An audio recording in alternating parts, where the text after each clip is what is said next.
The gunshot echoed through the canyon just as Kade Xavier pulled his bandana down from his face, watching the stagecoach driver throw the strongbox into the dust with trembling hands. This made the 14th job in 6 months, stretching from the Kansas plains all the way to the Arizona territory. And somewhere along that blood-soaked trail, Kade had stopped feeling anything at all except the weight of gold in his saddlebags and the hollow ache where his conscience used to be. The year was 1878, and the West was still wild enough that a man with a fast draw and no moral compass could carve out a reputation that traveled faster than telegraph wires. Kade had earned his, one robbery at a time, always moving, never settling, until his name became whispered in saloons and printed in newspapers with words like desperado and wanted dead or alive attached to it like barnacles on a ship's hull. He was 26 years old and felt ancient, worn down by violence and the constant looking over his shoulder that came with choosing the outlaw's path. The driver was an old man with silver whiskers and watery blue eyes that reminded Kade uncomfortably of his own father, dead these past 8 years. "Please," the old man said, his voice cracking. "That's the payroll for the miners. Folks got families depending on that money." Kade's partner, a mean-spirited gun-for-hire named Dutch Carver, laughed and cocked his pistol. "Should have thought about that before you took this route, old man. Now climb down slow, and maybe we let you keep breathing." Something twisted in Kade's gut, but he pushed it down like he always did. This was the life he had chosen after his family's ranch had been stolen by a crooked banker and his hired thugs. This was justice, in its own twisted way, taking from those who had plenty to give to those who had nothing. At least that was what he told himself in the dark hours before dawn when sleep would not come. They took the strongbox and left the stagecoach intact, which was more mercy than some road agents showed. As they rode hard toward their camp in the hills, Dutch was already counting the take in his head, making plans for gambling halls and painted ladies in Tombstone. But Kade just rode in silence, feeling the weight of that old man's desperate eyes following him like a curse. Their camp was a miserable affair tucked into a box canyon north of the main trail. 3 other men waited there, each one harder and meaner than the last. They had ridden together for 2 years now, since Kade had first thrown in with Dutch after a bar fight in Abilene turned into a shooting scrape that left 2 lawmen wounded. The decision had seemed inevitable at the time, but lately Kade found himself wondering if inevitable was just another word for cowardice. They split the money according to shares, and Kade tucked his portion into the leather satchel he kept tied to his saddle. He had more than $15,000 saved now, enough to buy a spread somewhere far away and start over. The problem was that starting over required becoming someone different, and Kade was not sure he remembered how to be anything other than what he had become. "We should head west," Dutch announced around a mouthful of beans. "I heard there are stages running between Prescott and Phoenix carrying mine payrolls that would make today's take look like pocket change." "We just hit this territory," one of the other men objected. "Law will be stirred up like a hornet's nest." Dutch spat into the fire. "Law is always stirred up. That is why we keep moving. Besides, Kade here is the fastest draw I ever seen. Ain't no tin star going to take him down." Kade did not respond. He was thinking about the old stagecoach driver and wondering if the man had made it safely to his destination, if the mining families would have their pay this week, or if their children would go hungry because of what Kade had done. These thoughts came more frequently now, unwanted and uncomfortable as a stone in his boot. They rode out 2 days later, heading southwest through country so beautiful it hurt to look at. Red rocks rose like cathedrals, and the sky stretched endless and blue overhead. Kade had always loved this land, even when it tried to kill him with heat or drought, or the occasional Apache raiding party. It felt honest in a way that men rarely were, following its own rules without apology or pretense. The town of Prescott sat in the middle of the Arizona Territory like a jewel in the desert, built on the promise of gold and sustained by the sweat of men who believed in second chances. They skirted the main streets and camped in the hills outside town, watching the patterns of the stages, timing the runs, looking for the vulnerable moments when money moved from one place to another with only a shotgun guard and distance for protection. But something went wrong with the next job. Something went terribly wrong.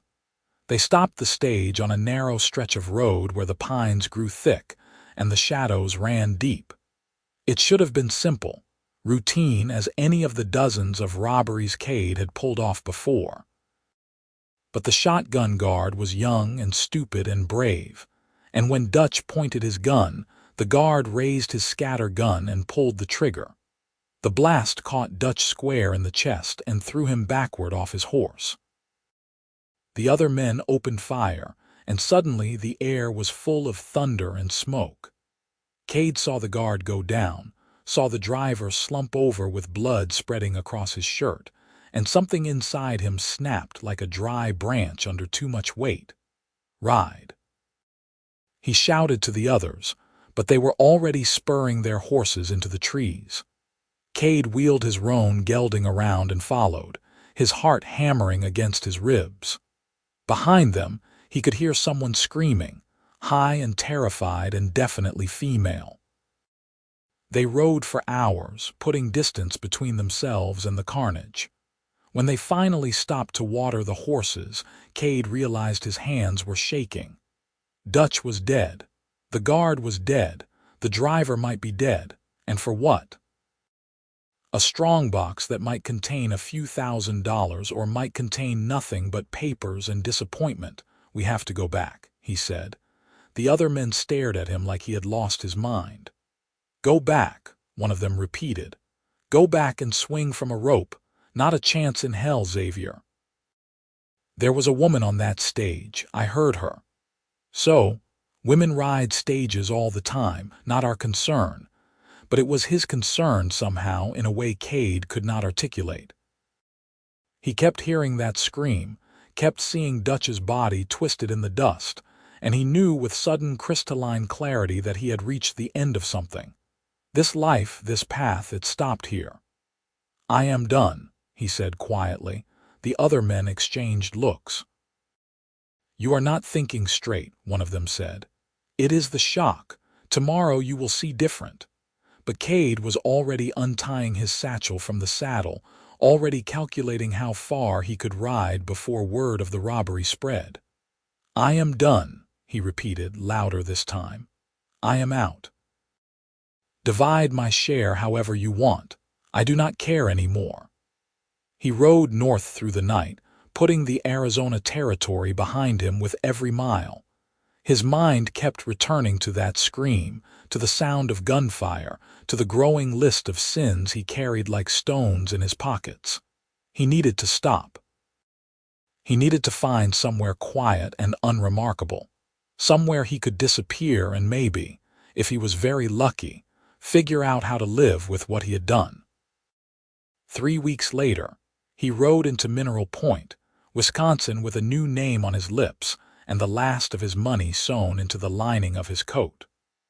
The town sat in the southwestern part of the state, built on the lead mining boom that had drawn thousands of prospectors in the decades before the war. It was October of 1878, and the leaves were turning colors Kade had never seen in the desert territories, reds and golds and oranges that seemed to set the trees on fire. He took a room above the general store and spent his first days in town doing nothing but sleeping and eating, and trying to remember what peace felt like. He told people his name was Kade Yates, that he was a ranch hand looking for work, that he had come north to escape the heat and dust of Texas.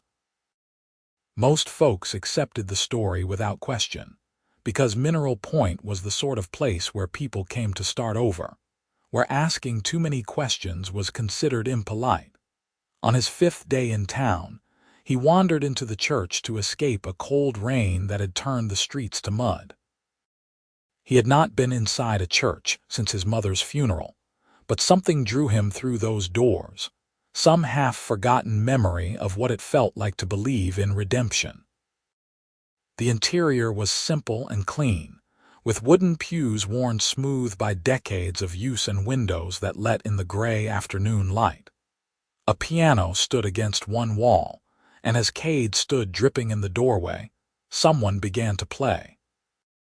The melody was something he did not recognize, soft and haunting and incredibly beautiful, and when the voice joined in, he felt something crack open in his chest that he had thought was sealed shut forever. He moved up the aisle without conscious thought, drawn by that voice like a moth to flame. The woman at the piano had her back to him, but he could see auburn hair pinned up in a simple style and a dress the color of wheat just before harvest. Her voice rose and fell with the melody, clear and pure and utterly unguarded, and Kade stood transfixed, feeling tears prick at his eyes for the first time in years. When the song ended, she turned on the piano bench and gasped, pressing one hand to her chest. "Oh, I did not hear you come in. You frightened me half to death." "I am sorry," Kade managed, his voice rough with disuse and emotion. "I did not mean to startle you, Your singing, it was beautiful." She studied him with eyes the color of summer grass, taking in his trail-worn clothes and the careful way he held himself, like a man ready to run or fight at a moment's notice. Then she smiled, and it was like the sun breaking through clouds. "Thank you. I am Hazel Gardner. I teach at the school here and play piano for services on Sunday." She stood and offered her hand like a man would, straightforward and unafraid. "You are new in town. I have not seen you before." Her hand was small and calloused from piano keys, warm in his rough palm. "Kade Yates," he said, using his false name and hating himself for the lie. "I arrived last week, looking for work." "Well, Mr. Yates, if you can handle a hammer, the church roof needs repairing before winter sets in proper. Pastor Williams has been looking for someone willing to do the job for a fair wage." He should have said no. He should have found work somewhere else, anywhere else, somewhere that would not require him to spend time around this woman with her honest eyes and voice that seemed to reach right through all his carefully constructed walls. But instead he heard himself saying, "I can handle a hammer. I would be happy to help." That was how it started, with a lie and a song and rain drumming on a church roof in Wisconsin. Hazel Gardner showed him where the tools were kept, introduced him to Pastor Williams, a kindly man with spectacles and a habit of quoting scripture at unexpected moments. And then she went back to her piano practice while Kade climbed up to inspect the damage to the roof. From his perch above the sanctuary, he could hear her playing, running through hymns and what sounded like classical pieces, her voice rising occasionally to test a phrase or work through a difficult passage. The sound did something strange to him, something he could not name. It made him want to be better than he was, made him want to deserve to hear such beauty. He worked on the church roof for 2 weeks, replacing rotted shingles and reinforcing the beams that had started to sag. It was honest work, the kind that made his muscles ache in a clean way, and every day Hazel would appear with lunch in a basket, sitting on the church steps to eat with him and talk about the town, the school children she taught, the upcoming harvest festival. She never asked about his past, which he appreciated more than he could say. Instead, she talked about books she was reading, students who made her laugh, The way the seasons changed so dramatically here compared to wherever he came from. Gradually, carefully, Kade found himself talking back, sharing carefully edited stories about growing up on a ranch, about his love for horses, about the wide spaces of the West that got into a man's blood and never quite let go. "You miss it?" she asked one afternoon, handing him a sandwich wrapped in cloth. "The West, I mean. This must seem very tame in comparison." Kade thought about stage robberies and gunfights, about sleeping with one eye open and knowing that every day might be your last. "I do not miss it as much as I thought I would," he said honestly. "There is something to be said for peace and quiet. And church roofs that leak," she added with a smile that made his heart stumble in his chest. "And church roofs that leak," he agreed. As October gave way to November, Kade found himself weaving into the fabric of Mineral Point in ways he had not anticipated. Pastor Williams hired him to do odd jobs around the church. The general store owner, a gruff man named Henderson, took him on part-time to help with heavy lifting and deliveries. He rented a small house on the edge of town, a place that had stood empty for months, and set about making it livable, fixing the porch steps and patching the holes in the walls and generally trying to build something that felt like a home. And through it all, there was Hazel. She appeared in his life with increasing frequency, always with some excuse that sounded plausible but felt orchestrated. She needed help moving books for the school library. She wanted advice on repairing a broken table. She thought he might enjoy attending the town social, just to meet more people and feel more settled. Each encounter left him wanting more, wanting to hear her laugh or see the way her eyes lit up when she talked about something she loved, or simply be in the presence of someone who seemed fundamentally good in a way he had forgotten existed. It was dangerous, he knew. Getting close to anyone meant risking them discovering who he really was, what he had done. But he could not seem to stop himself. Hazel drew him like water after a week in the desert, like shade on a scorching afternoon, like every good thing he had denied himself in the long years of running and stealing and pretending he did not care about anything. The town social happened on a Friday night in mid-November, held in the church basement with fiddle music and dancing, and long tables, covered with food the townswomen had spent days preparing. Kade almost did not go, but the thought of disappointing Hazel was worse than the anxiety of being surrounded by people who might recognize his face from a wanted poster. He need not have worried. The people of Mineral Point accepted him as Kade Yates, the quiet ranch hand from Texas who kept to himself and did good work. They clapped him on the shoulder and introduced their daughters and invited him to join in the dancing with the ease of folks who believed in second chances and fresh starts. Hazel wore a dress the color of deep blue twilight, and when Kade finally worked up the courage to ask her to dance, she said yes with a smile that made his carefully guarded heart crack open just a little bit wider. They moved through the steps of a waltz, his hand at her waist, her hand in his, and it felt like the most natural thing in the world despite the fact that Kade had not danced in nearly a decade. She was light on her feet, easy to follow, and when she looked up at him with those green eyes, he felt like maybe, just maybe, he could deserve this. "You dance well for a ranch hand," she observed, a teasing note in her voice. "My mother insisted," he said, which was true.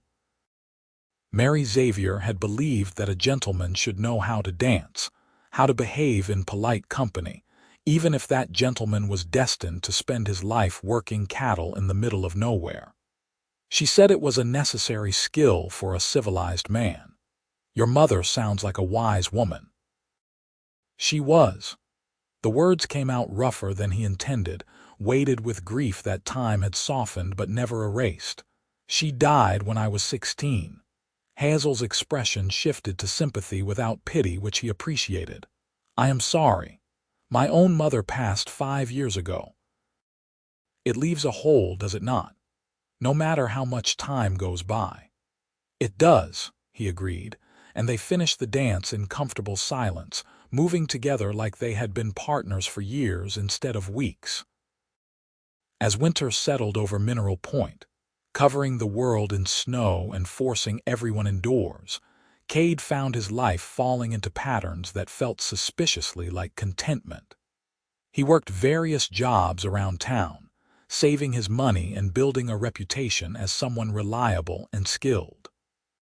He attended church on Sundays, sitting in the back pew and listening to Hazel play piano with an expression on her face like prayer made audible. He stopped by the school sometimes to fix a broken window or repair a desk, and watched her teach with patience and humor that made even the most difficult children behave. And gradually, so gradually he almost did not notice it happening, he began to fall in love. It terrified him more than any gunfight ever had. Love made you vulnerable. Love gave the world a weapon to use against you. Love meant trusting someone with the truth, and Kade's truth was the kind that could get a man hanged. But he could not stop it any more than he could stop winter from coming or the sun from rising. Hazel had gotten under his skin and into his blood, and every time he saw her, every time he heard her voice, he fell a little bit deeper into something that felt like drowning and flying at the same time. December brought bitter cold and the kind of snow that piled up higher than a man's head, isolating the town from the outside world for days at a time.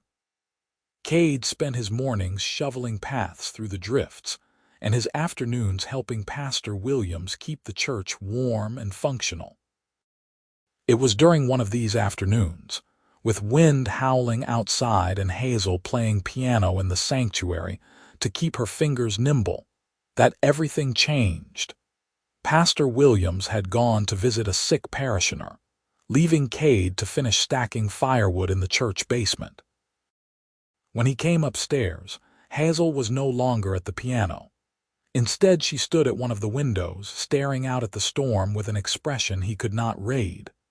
"Are you all right?" he asked, brushing sawdust from his sleeves. She turned, and he was shocked to see tears on her cheeks. "I am sorry," she said quickly, wiping at her face. "I did not hear you come up. I am fine, really."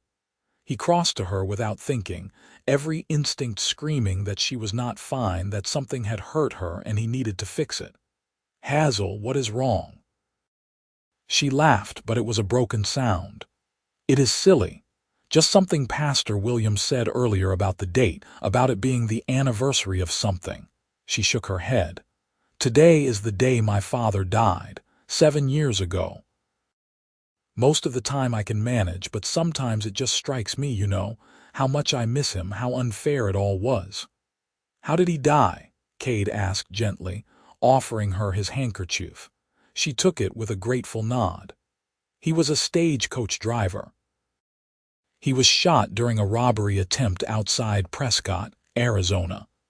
The men who did it were never caught. My father lingered for 3 days before he passed. My mother never recovered from it. She died less than 2 years later from a broken heart, I think, though the doctor said it was pneumonia."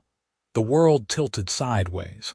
Kade felt the blood drain from his face, felt his hands start to shake. "Prescott," he repeated, his voice barely above a whisper. "Yes, we lived there then. After father died, I came here to live with my aunt and uncle. I was 21, just old enough to be considered grown, but I felt like a child again, lost and alone." She looked up at him, registering his expression for the first time. "Kade, are you all right? You have gone pale." He could not breathe, could not think. The screaming he had heard that day, the last robbery, the job that had finally broken something inside him and sent him running north. It had been Hazel. Hazel had been on that stagecoach. Hazel had watched her father die because of him, because of his choices, because he had been too much of a coward to stop Dutch or walk away from the outlaw life before it was too late. "I need to go," he managed, stumbling toward the door. "Kade, wait. What is wrong? Did I say something?" But he could not explain, could not stay in that church one more second with her tears on her face and his guilt crushing his chest like a physical weight. He grabbed his coat and fled into the storm, barely aware of the cold or the snow or anything except the need to get away, to think, to figure out what to do with this horrible knowledge. He made it to his small house and collapsed in front of the fireplace, shaking so hard his teeth chattered. Hazel's father. He had killed Hazel's father or been part of the gang that did, which amounted to the same thing. Dutch had pulled the trigger, but Kade had been there. He had planned the job, had picked the location, had done nothing to stop the violence when it spiraled out of control. And now he was in love with the daughter of the man whose death he had caused. The cruelty of it, the cosmic injustice, felt like something out of a Greek tragedy. He had run halfway across the country trying to escape his past, had started to believe in the possibility of redemption. And all along, he had been building his new life in the shadow of his greatest sin. He should leave. Pack up tonight and disappear before anyone asked questions, before Hazel discovered the truth and looked at him with hatred instead of affection. It would be the smart thing, the safe thing, the thing that would protect her from the pain of knowing that the man she had been spending time with was responsible for her father's death. But even as he thought it, Kade knew he could not do it. Running had not saved him before, and it would not save him now. The only thing that might possibly redeem him, the only thing that might make any of this mean something, was to stay and face what he had done. To tell Hazel the truth and accept whatever consequences came from that confession. The problem was finding the courage to do it. For 2 days, Kade avoided everyone. He claimed illness, which was not entirely a lie since guilt had him so twisted up inside he could barely eat. He lay in his bed and stared at the ceiling and tried to figure out what words could possibly convey the enormity of his regret, the depth of his shame, the fact that he would give anything, do anything, to undo what had been done. On the 3rd day, Hazel appeared at his door with soup and concern written all over her face. "Pastor Williams is worried about you," she said, pushing past him into the house before he could protest. "I am worried about you. You ran out of the church like the devil himself was chasing you, and now you are hiding away like a hermit. What is going on, Kade?" He closed the door and leaned against it, gathering his courage. "Sit down," he said. "Please. There is something I need to tell you." She studied his face, and whatever she saw there made her sink slowly into one of the 2 chairs at his small table. "You are scaring me." "Good. You should be scared. You should have been scared of me from the beginning." He paced to the window and back, unable to stand still. "My name is not Kade Yates. It is Kade Xavier, and I am wanted for robbery in Kansas, Missouri, and the Arizona Territory. I have been running from the law for years, doing things I am not proud of, hurting people who did not deserve it." Hazel's face had gone very still, very pale. "You are an outlaw. I was. I am. I do not know any more." He ran his hands through his hair, feeling the words tumble out now that he had started, unable to stop them. "My family's ranch was stolen by a corrupt banker and his hired guns. They killed my father, drove us off our land, and left us with nothing. I was 18 and angry and stupid, and I thought the answer was to become exactly what they accused me of being. So I started robbing stages, hitting banks, taking from anyone I decided deserved it. I told myself it was justice, but it was just revenge dressed up in self-righteous clothing. Why are you telling me this?" Her voice was barely a whisper. because the last job I pulled before coming here was in October of 1878 outside Prescott, Arizona. A stagecoach robbery that went wrong. The shotgun guard opened fire and my partner shot back, and then everyone was shooting. When it was over, 2 men were down, maybe dead. I heard a woman screaming. He forced himself to meet her eyes. That was you, was it not? You were on that stage. Your father was the driver. The color drained from Hazel's face completely. She gripped the edge of the table like it was the only thing keeping her upright. "No," she breathed. "No, that is not possible." "I did not pull the trigger," Kade continued, the words feeling like razor blades in his throat. "But I might as well have. I was part of the gang.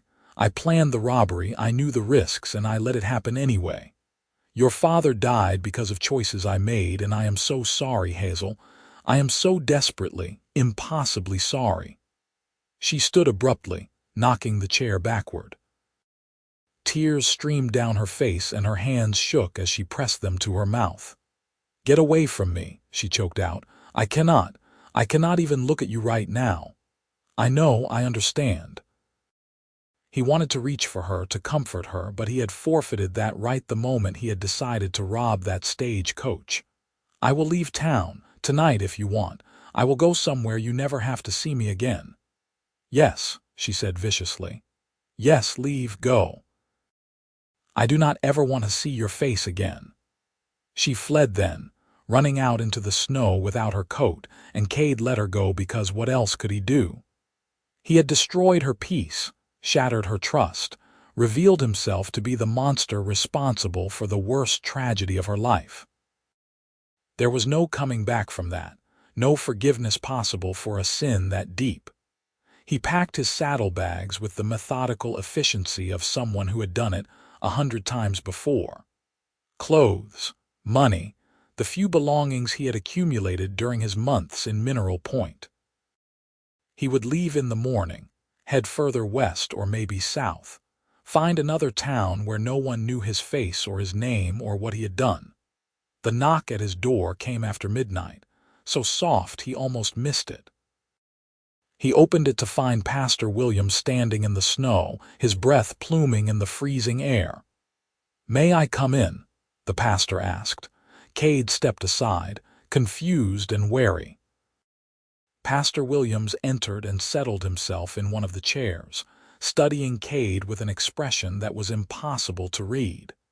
"Hazel told me what you said," the pastor began. "About your real name, about the robberies, about what happened in Prescott. Then you know I need to leave." "Do you want to leave?" The question caught Kade off guard. "What I want does not matter. I destroyed her life. The least I can do is remove myself from it now."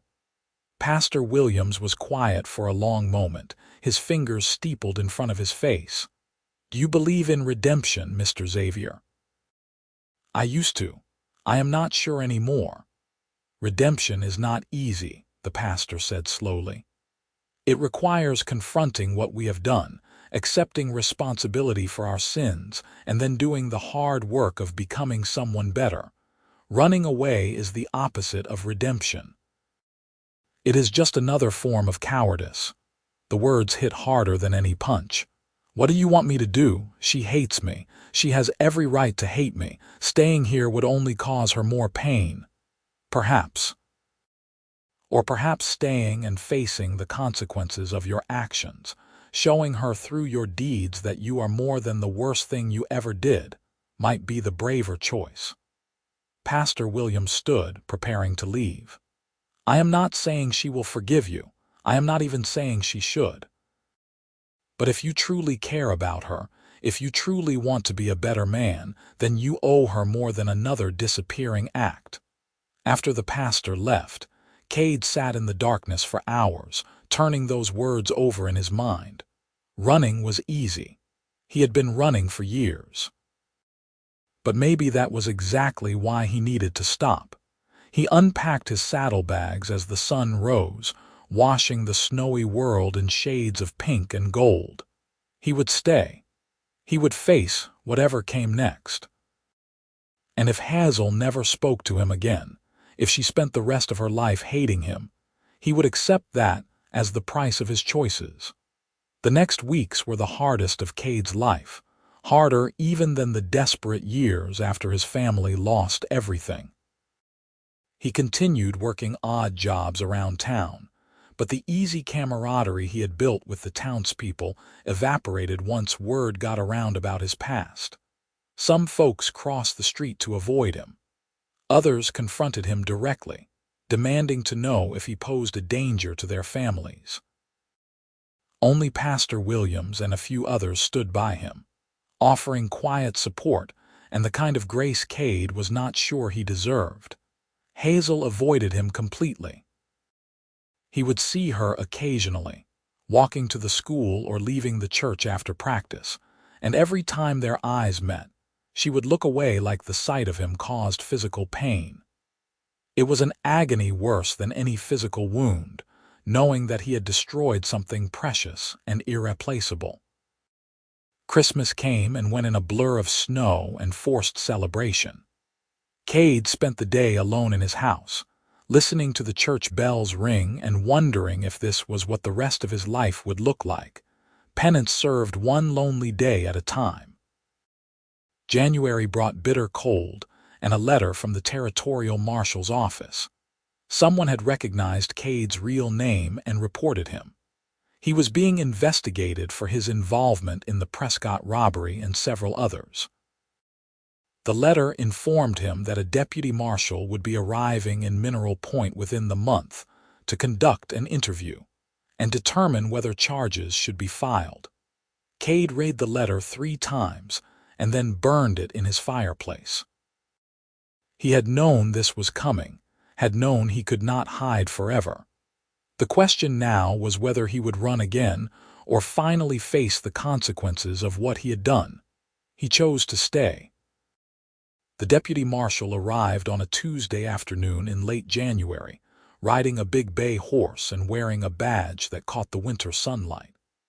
His name was Robert Thorne, and he had the tired eyes of a man who had seen too much violence and not enough justice. They talked in Kade's house for over 3 hours. Kade told him everything, holding nothing back. The robberies, the gang, Dutch Carver and the others, the job in Prescott that had ended in bloodshed. Marshal Thorne took notes and asked questions and occasionally shook his head like he could not believe what he was hearing. "You understand I have to arrest you," Thorne said finally. "Based on what you have told me, you are guilty of multiple felonies. The fact that you are cooperating does not change that." "I understand," Kade said. "When do we leave?" "Tomorrow morning. I will need to keep you in custody tonight. Do you have someone who can look after your affairs while you are gone?" "Pastor Williams," Kade said. "He knows the situation." They walked together to the small jail attached to the sheriff's office, and Kade allowed himself to be locked in a cell without protest. It was almost a relief, in a strange way, to finally stop running and accept what was coming. Whatever happened next, at least it would be real. At least it would mean something. Word spread through town faster than wildfire. By evening, a small crowd had gathered outside the jail, some people calling for immediate justice, others arguing that Kade had changed, that he deserved a chance to prove himself. Through the narrow window of his cell, Kade could hear them debating his fate like he was already dead, already reduced to a cautionary tale about the dangers of trusting strangers. Then he heard a voice that cut through all the others, clear and strong and achingly familiar. "Let me through. I need to speak with him." Hazel, she appeared at his cell door moments later, flanked by Marshal Thorne. Her face was pale but composed, and her eyes met his without flinching. "Give us a minute," she said to the marshal. Thorne hesitated, then nodded and stepped back out of earshot. Hazel gripped the bars with both hands, and Kade could see her knuckles turn white with the force of it. "Why did you stay?" she asked. "You could have run. You should have run. Why did you let them arrest you?" "Because running would not change what I did. because I am tired of being afraid." He moved closer to the bars, keeping his hands at his sides. "And because leaving you without facing the consequences felt like just another kind of cowardice. I have hated you," she said, her voice breaking. "For weeks, I have hated you so much I could barely breathe with it. Every time I thought about my father, about what he suffered, I pictured your face and wanted you to hurt the way I hurt. I know, you have every right. But then I started thinking about the man I got to know these past months. The man who fixed church roofs and helped with deliveries and danced with me like I was something precious. And I cannot make those two people fit together in my head. I cannot understand how you can be both the outlaw who destroyed my life and the man I started to fall in love with." The words hit him like a physical blow. "Hazel, I do not know if I can forgive you," she continued, tears spilling down her cheeks now.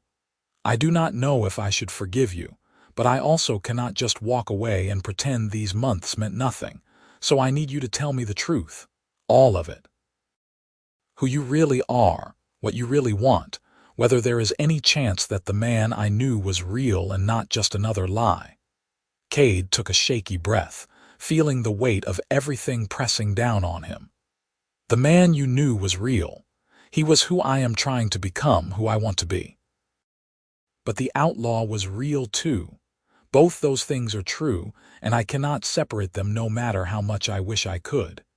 He reached through the bars, stopping just short of touching her hand. "I fell in love with you, Hazel. It was not part of any plan, and it was not something I wanted because I knew I did not deserve it. But it happened anyway, and it changed me in ways I am still trying to understand. You made me want to be better, and that wanting is the only good thing I have done in years." She was quiet for so long he thought she might simply walk away. Then she reached out and took his hand, her fingers lacing through his, and the contact sent electricity through every nerve in his body. "What happens now?" she whispered. "I go to trial. I testify against the other members of the gang, and then I serve whatever sentence the court decides I have earned." He squeezed her hand gently. "I am not asking you to wait for me. I am not asking you for anything except to believe that the man who loved you was real, even if nothing else was." "I do not know what I am going to do," Hazel admitted. "I am so angry and hurt and confused, but I also know that walking away right now would feel like giving up on something that might be worth saving." She pulled her hand back, wrapping her arms around herself. "So I am going to take some time to think and pray, and try to figure out what forgiveness looks like when the person you need to forgive is someone you love." She left then, and Kade sank onto the narrow cot in his cell, feeling lighter than he had in months despite the bars surrounding him. She had not promised anything. She had not said she would wait or that she could forgive him. But she had not walked away forever, and that was more than he had any right to hope for. Marshal Thorne took him to Phoenix the next morning. A 2-day journey by horse through country Kade had ridden as an outlaw not that long ago. They talked little during the trip, but Thorne seemed thoughtful rather than hostile, occasionally asking questions about Kade's past that suggested he was trying to understand rather than simply condemn. The trial took place in April, after months of preliminary hearings and legal maneuvering that Kade barely understood. He testified against the surviving members of the gang, providing details that helped the prosecution build their cases. In exchange, the prosecutor agreed to recommend leniency, taking into account Kade's cooperation and the fact that he had not personally killed anyone. The judge was a stern man with iron gray hair and eyes that seemed to see right through every excuse and justification. He listened to all the testimony, reviewed all the evidence, and then sentenced Kade to 5 years in the territorial prison, with the possibility of parole after 3 if he demonstrated good behavior and genuine rehabilitation. It could have been worse. It should have been worse. But as the bailiff led him away in chains, Kade felt the weight of those 5 years settle on his shoulders like a physical burden. 5 years away from Mineral Point, from the life he had started to build, from Hazel and any possibility of redemption that did not come from behind bars. The territorial prison was exactly as grim as Kade had imagined. A fortress of stone and iron designed to break men's spirits along with their bodies. He was assigned to work detail in the quarry, breaking rocks under the merciless Arizona sun, and at night he was locked in a cell with 3 other men who regarded him with suspicion and occasional hostility. The first year was the hardest. Kade fought against despair, fought against the voice in his head that said he would never survive this, that he should have run when he had the chance. But then letters started arriving, delivered monthly by the prison guards, and everything changed. The first letter was from Pastor Williams, full of encouragement and news from Mineral Point. The second was from Marshal Thorne, surprisingly, checking on Kade's welfare and offering advice on how to survive prison life. But the third letter was from Hazel, and when Kade saw her handwriting on the envelope, his hands shook so badly he could barely open it. She did not say she had forgiven him. She did not make any promises about the future. But she wrote about her life in Mineral Point, about the students at her school, about the changing seasons and the small joys that made up her days. And at the end, she wrote, "I am still trying to understand what happened between us and what it means. But I have not forgotten you, and I do not think I want to. So I will write again next month if you would like that." He wrote back immediately, pouring everything he felt onto the page in words that felt clumsy and inadequate but were at least honest. He told her about prison life, about the work and the other inmates, and the strange peace that came from finally accepting responsibility for what he had done. He told her he thought about her every day, that the memory of her voice was sometimes the only thing that kept him going when the loneliness became unbearable. They corresponded monthly for 3 years. The letters became longer, more personal, full of the small intimacies that come from sustained attention and genuine interest. Hazel wrote about her struggles with anger and grief, about her gradual journey towards something that might be forgiveness. Kade wrote about the man he was trying to become, about the Bible studies he attended with the prison chaplain, about the education he was receiving from a former lawyer who was serving time for embezzlement, and had taken it upon himself to improve Kade's mind. In his 3rd year, Kade became eligible for parole. The hearing was brief, conducted by a panel of stern-faced officials who reviewed his record and questioned him extensively about his intentions upon release. He told them the truth, that he wanted to return to Mineral Point, find honest work, and try to build a life that was worth the second chance he had been given. They granted his parole with conditions. He would report monthly to a local marshal. He would maintain steady employment. Any violation of the law, no matter how minor, would send him back to prison to serve the remainder of his sentence. He agreed to everything, signed all the papers, and walked out of the territorial prison in August of 1882 with $15 in his pocket, and hope burning in his chest like a candle flame.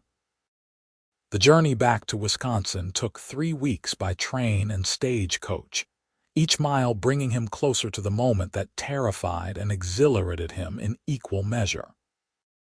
He had not told Hazel he was being released, wanting to see her face to face, to know if the connection they had built through letters could survive the reality of his presence.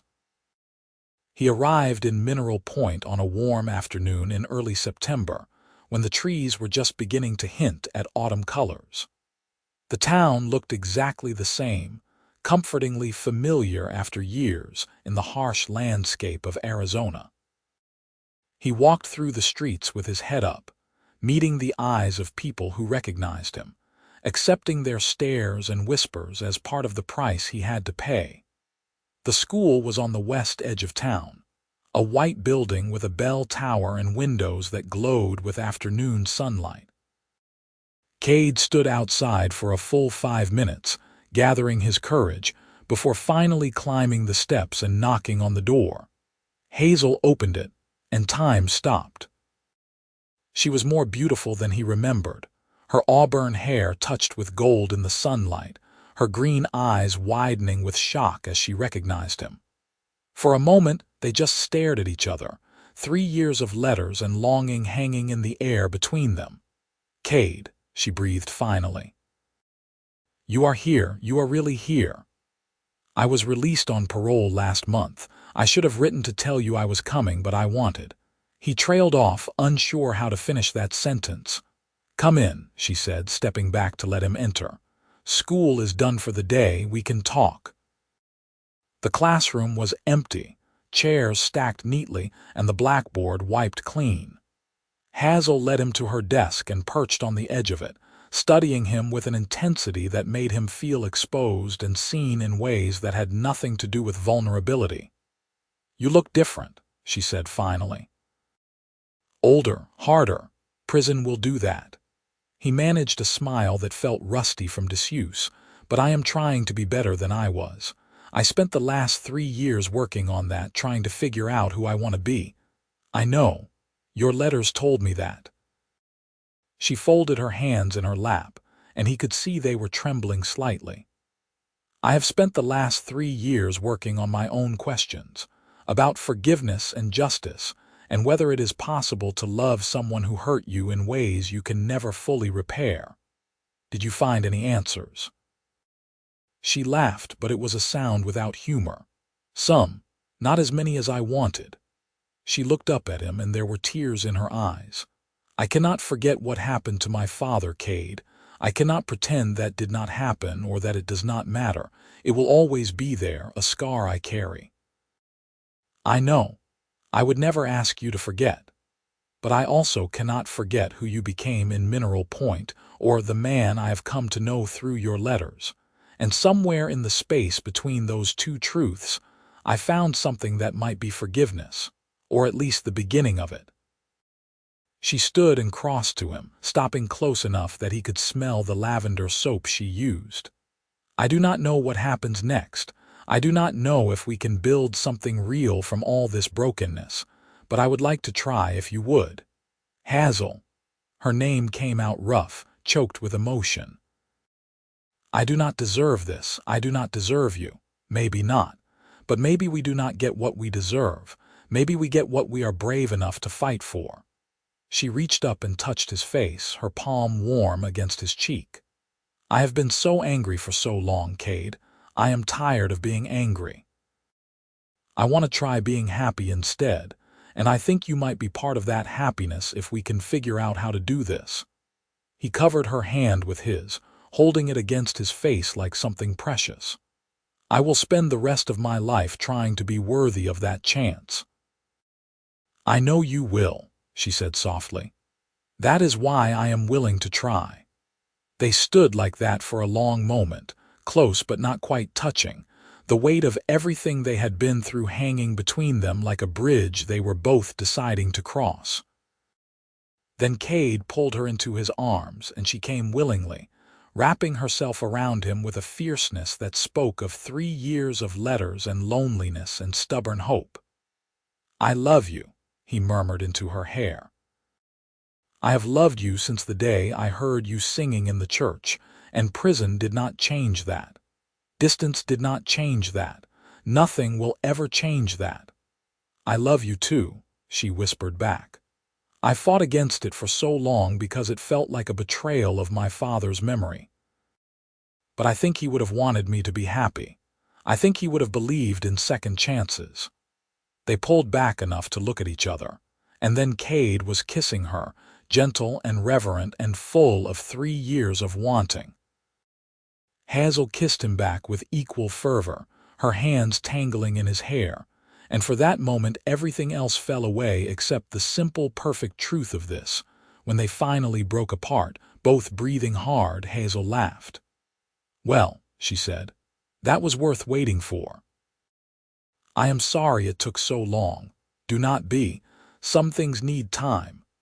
She took his hand and led him toward the door. "Come on, I want to show you something." They walked through town hand in hand, and if people stared, neither of them cared. Hazel led him to a small house on the north side of town, a place Kade did not recognize. It was well kept with a garden out front and curtains in the windows that suggested someone lived there. "This is my house," Hazel said. "I bought it 2 years ago when I decided I was tired of living with my aunt and uncle. I wanted my own space, my own life." She turned to face him.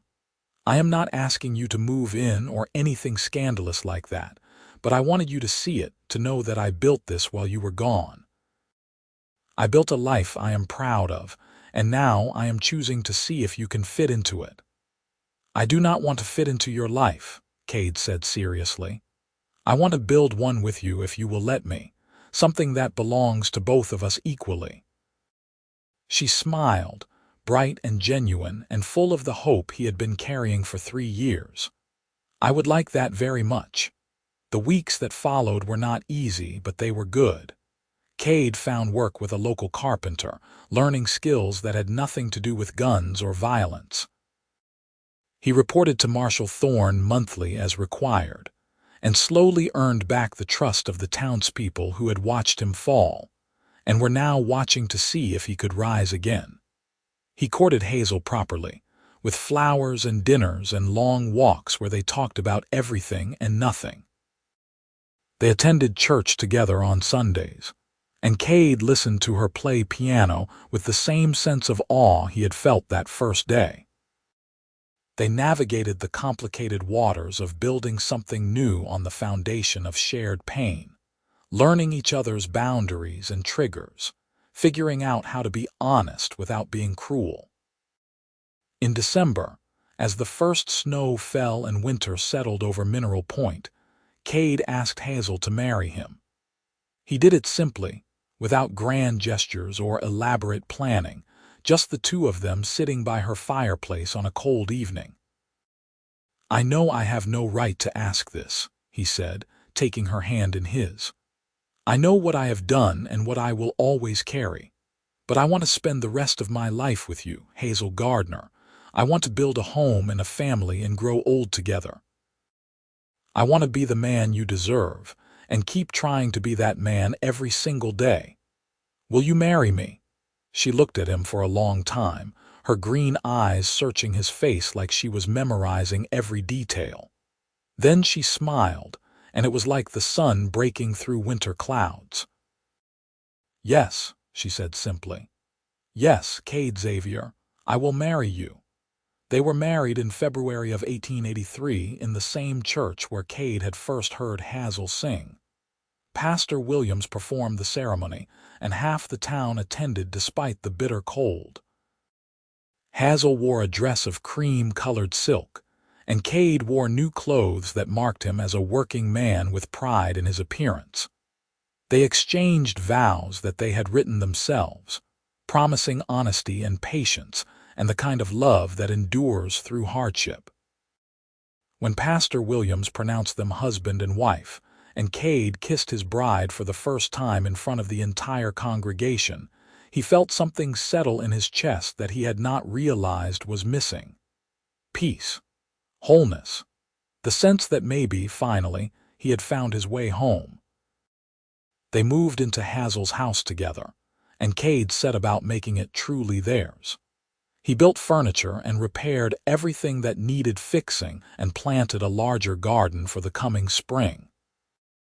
Hazel continued teaching, and Kade's work with the carpenter expanded as word spread about his skill and reliability.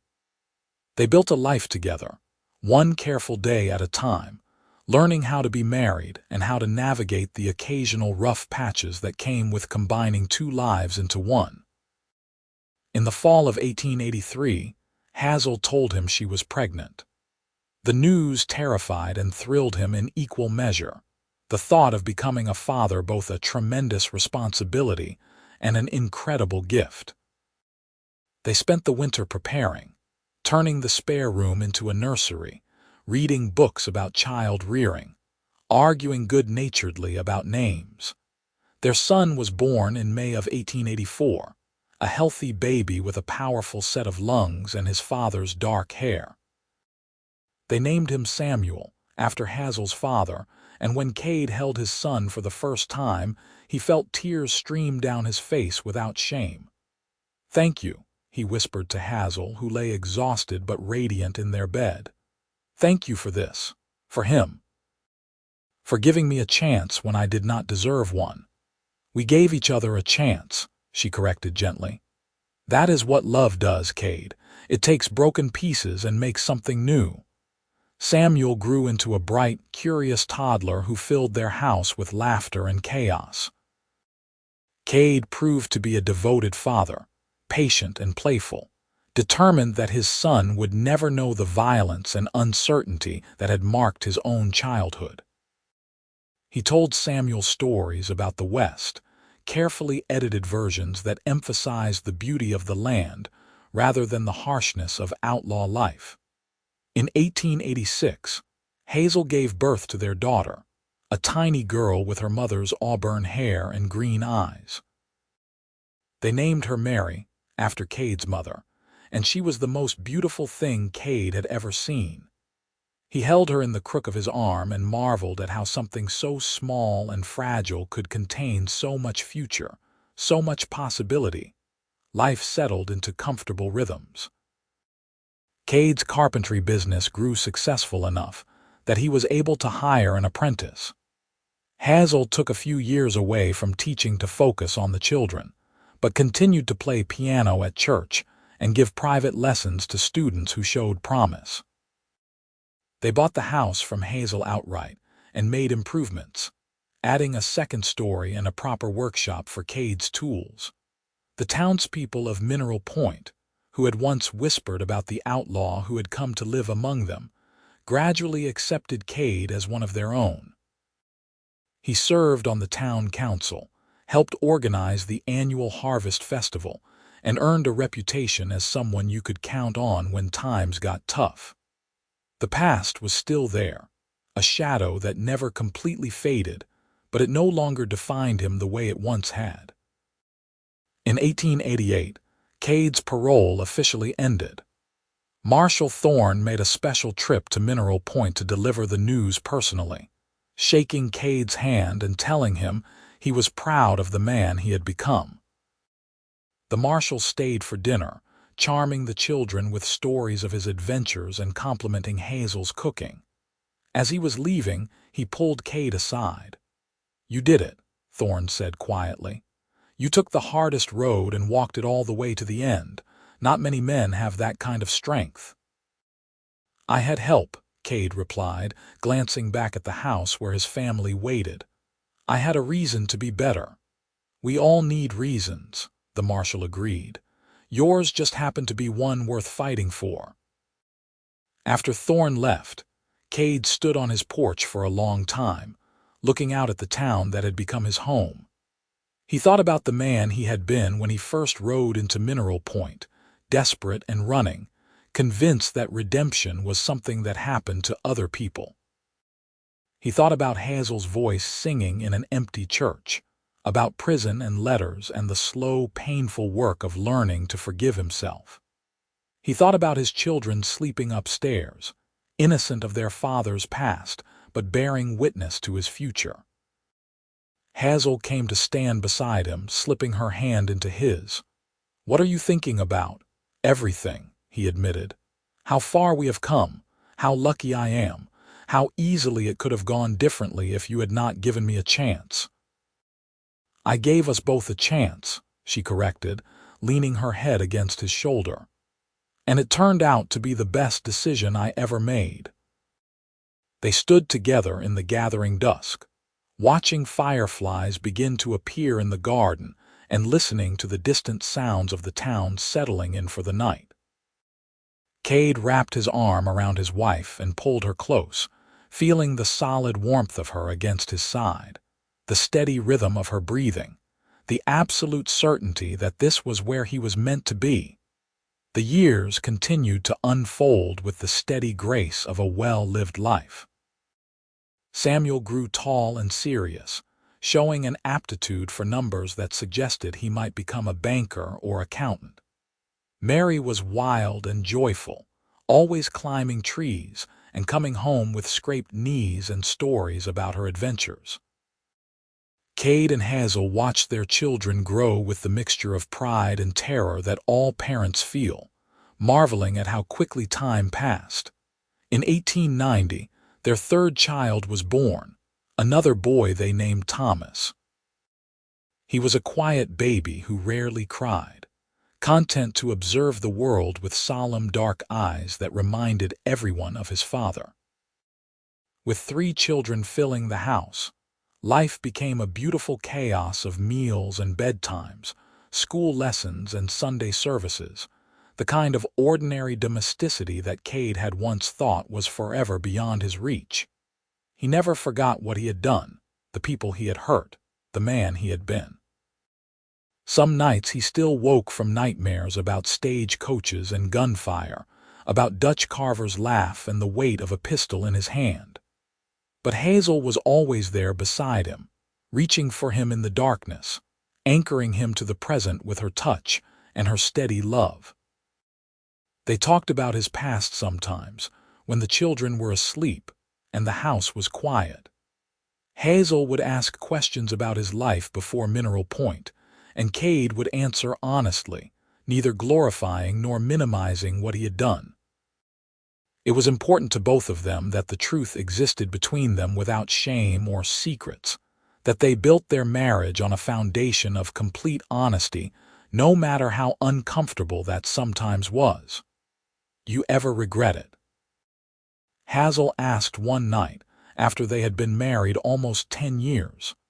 Giving up that life, going to prison, building this quiet existence here, Kade considered the question seriously. "I regret the choices that made it necessary," he said finally. "I regret the pain I caused, the years I lost, the man I was. But this," he gestured around their bedroom, at the house that held their sleeping children, at the life they had built together. "This I would never regret. This is the only thing I have ever done that truly mattered." She smiled and kissed him, slow and sweet, and they made love with the comfortable familiarity of long partnership, bodies that knew each other intimately and hearts that had weathered storms together and emerged stronger for it. As the century turned and 1900 arrived, the world was changing in ways both exciting and unsettling. Telephones were appearing in some of the larger homes. Automobiles were being discussed in newspapers, though no one in Mineral Point had seen one yet. The frontier was closing, the wild territories being tamed and settled, the outlaw life that Kade had once lived becoming more legend than reality. Samuel left for college in Milwaukee, planning to study law. Kade helped him pack with mixed feelings, proud of his son's ambition, but sad to see him go. Mary, now 16, had developed into a talented pianist under her mother's tutelage and was talking about becoming a music teacher herself. Thomas, at 10, was still figuring out who he wanted to be, but showed signs of his father's mechanical aptitude and love of working with his hands. Kade was 50 years old now, his dark hair shot through with gray, his body marked by the years of hard work and the occasional ache that reminded him he was no longer young. But he was happy in a way he had never imagined possible during those desperate outlaw years. He had a wife he adored, children who made him proud, a business that provided well for his family, and a place in a community that had forgiven his past and embraced his present. One Sunday afternoon in the spring of 1901, Kade and Hazel took a walk through the countryside outside town, leaving the children in the care of Hazel's now elderly aunt. They walked hand in hand through fields of wildflowers, talking about everything and nothing, enjoying the simple pleasure of each other's company without distraction. "You remember the first time we met?" Hazel asked, pausing to pick a handful of purple flowers. "In the church, when I was playing piano and you appeared out of the rain. I remember thinking your voice was the most beautiful thing I had ever heard," Kade said. "I remember feeling like maybe, just maybe, there was still something good left in the world worth fighting for." "I knew there was something different about you even then," Hazel admitted. "Something wounded and dangerous and sad, but there was kindness too, buried under all that hurt.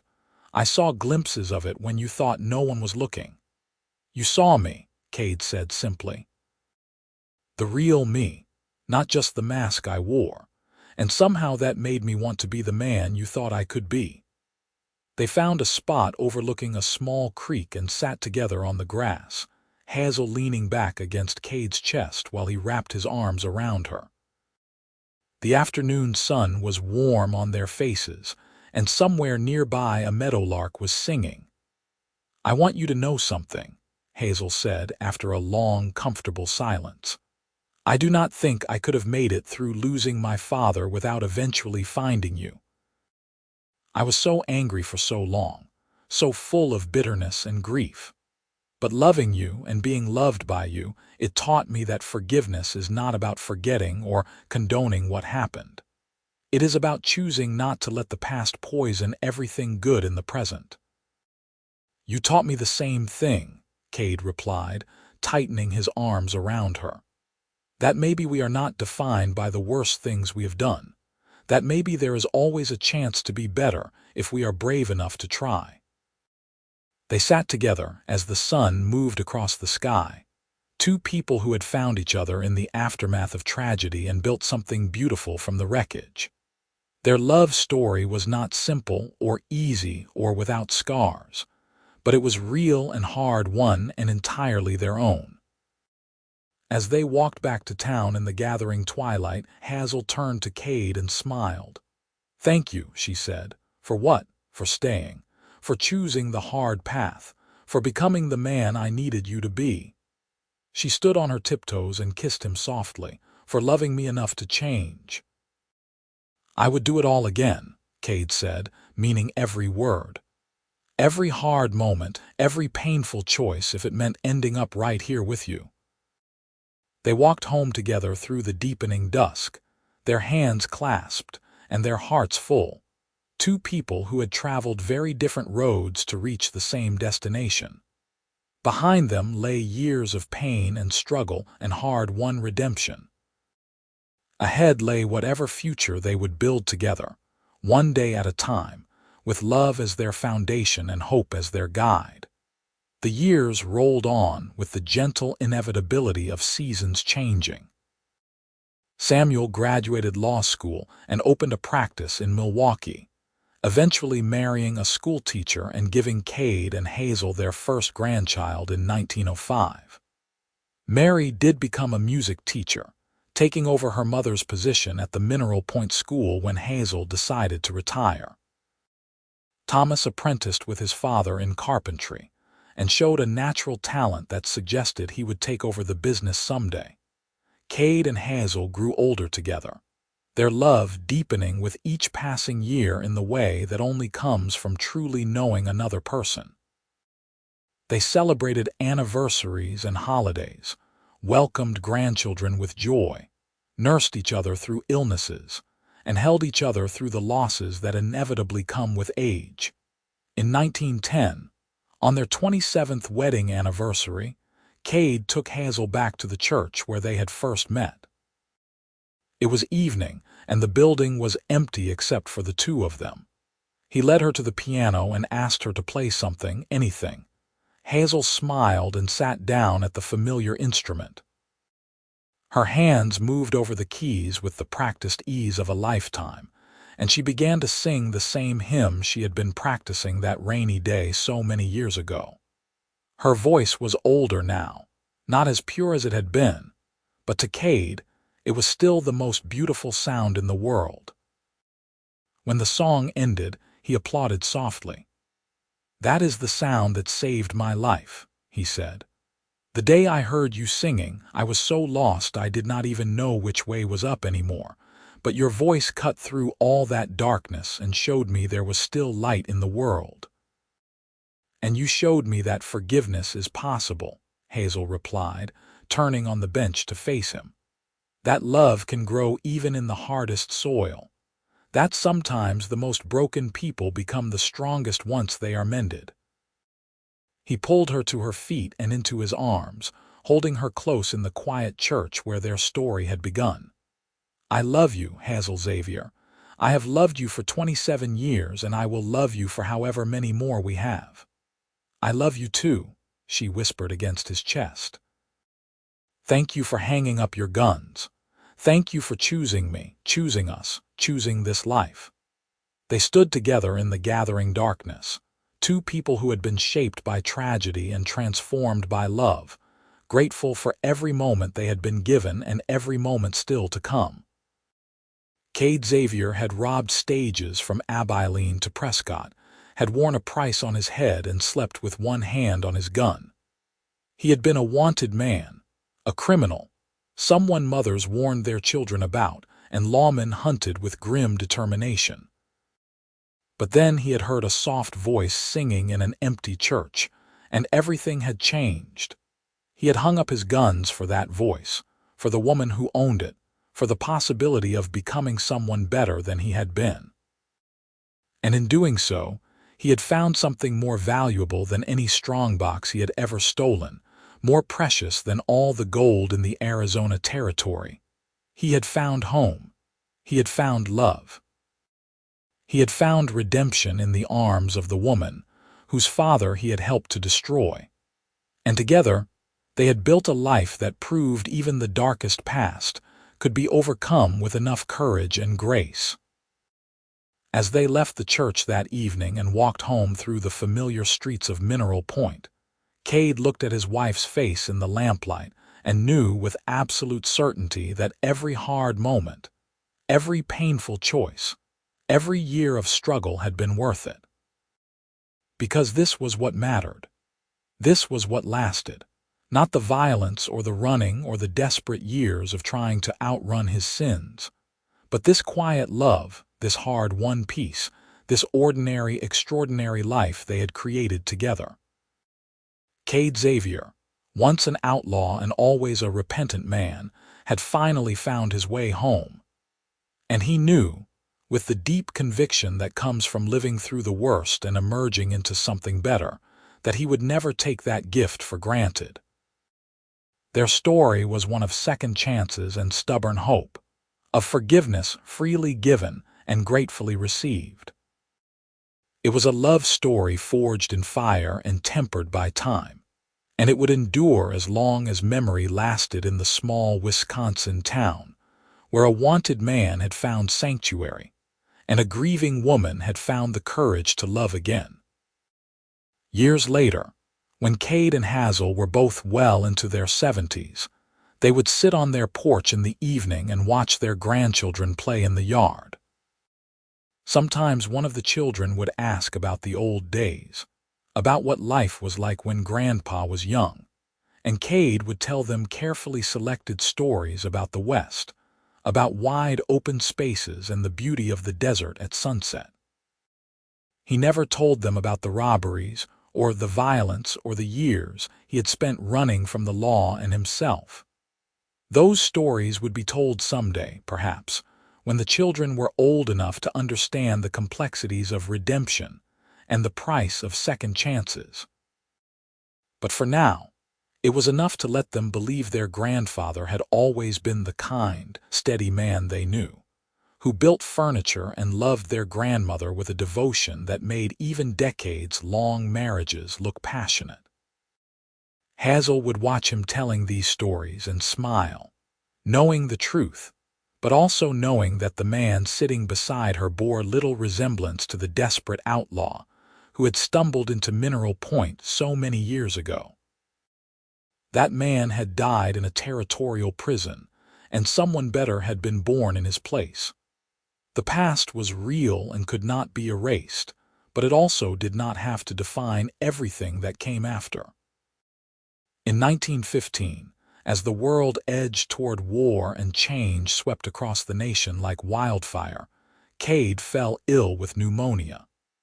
He was 63 years old, worn down by hard living in his youth and hard work in his later years, and the sickness hit him harder than it might have hit a younger man. For days he drifted in and out of fever, sometimes calling out names from his past, other times simply lying still and pale while Hazel kept vigil at his bedside. Their children gathered, bringing grandchildren and worry.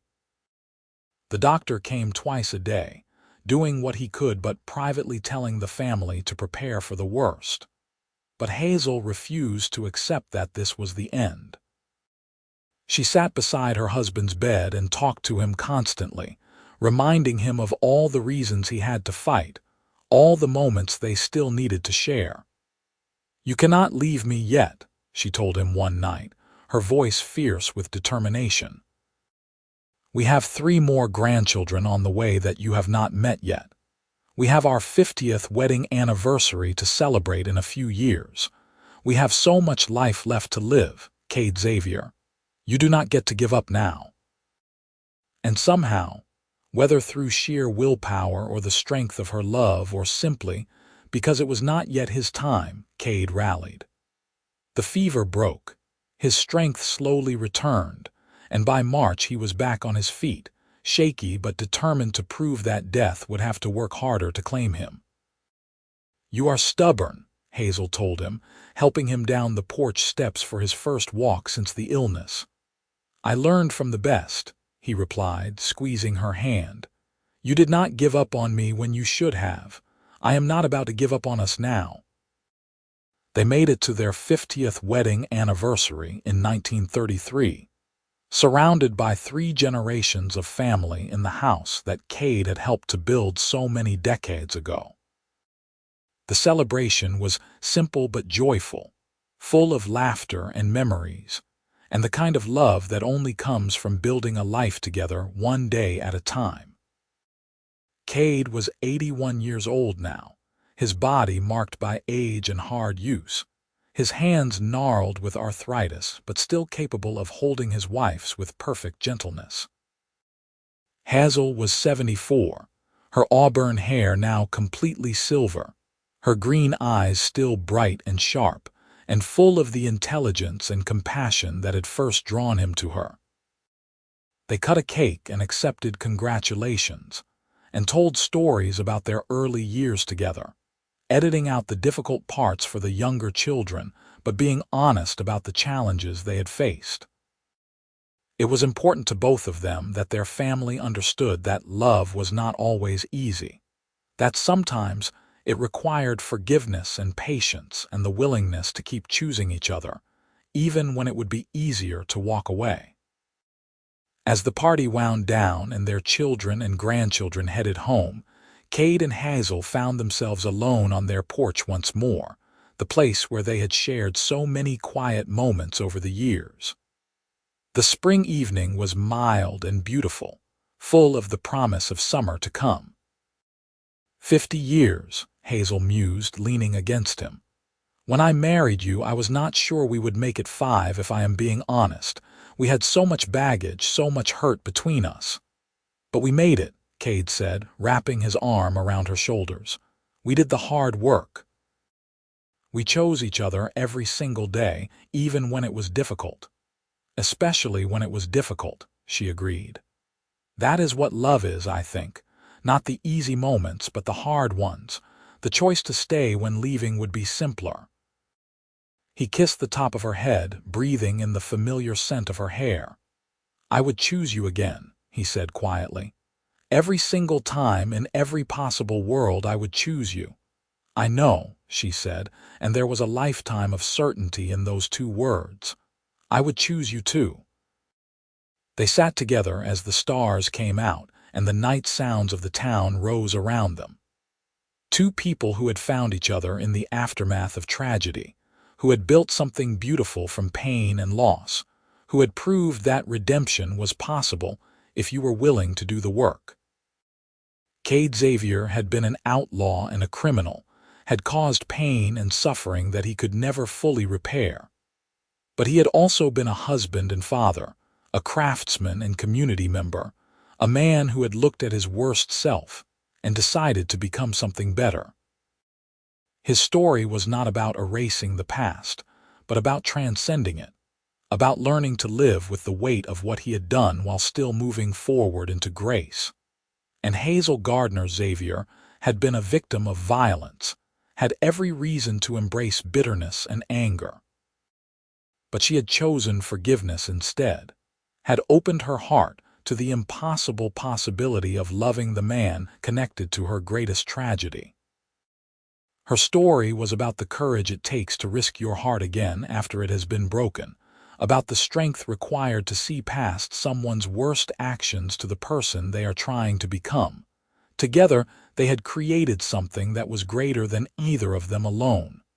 A family, a legacy, a love story that would be told for generations as proof that even the most unlikely people can find their way to each other, that even the deepest wounds can heal given enough time and care. As they grew older still, their bodies failing but their love remaining strong, Kade and Hazel knew they had been blessed beyond measure. They had been given a second chance when neither of them deserved it, had been offered grace and redemption in a world that often provided neither. And they had taken that gift and built a life that honored every hard moment, every difficult choice, every day they had chosen to love each other despite everything. In the end, that was all that mattered. Not the robberies or the grief, not the prison time or the painful conversations. Just two people who had found each other against impossible odds and decided that love was worth fighting for, worth waiting for, worth building a whole life around. Kade Xavier hung up his guns for Hazel Gardner's soft voice, and in doing so, he found salvation. Not the kind that comes from churches or prayers, though he found that too, but the salvation that comes from being truly known by another person and loved anyway. The salvation that comes from forgiveness freely given and humbly received. The salvation that comes from waking up every morning and choosing, once again, to be better than you were yesterday. That was the legacy they left behind when their time finally came. Not wealth or fame or anything the world typically values, but the simple, profound truth that people can change, that love can heal even the deepest wounds, and that sometimes the most broken among us become the strongest once we let ourselves be mended. Their story ended as it had begun, with two people holding each other in the quiet moments when the world fell away and nothing existed except the space between two hearts beating in time. And if that was not a happy ending, then happy endings did not exist, but they did exist. Kade and Hazel proved it one day at a time for more than 50 years. They proved that love was stronger than hate, that hope was stronger than despair, that redemption was possible for anyone brave enough to seek it. And that, ultimately, was all that mattered. The rest was just details.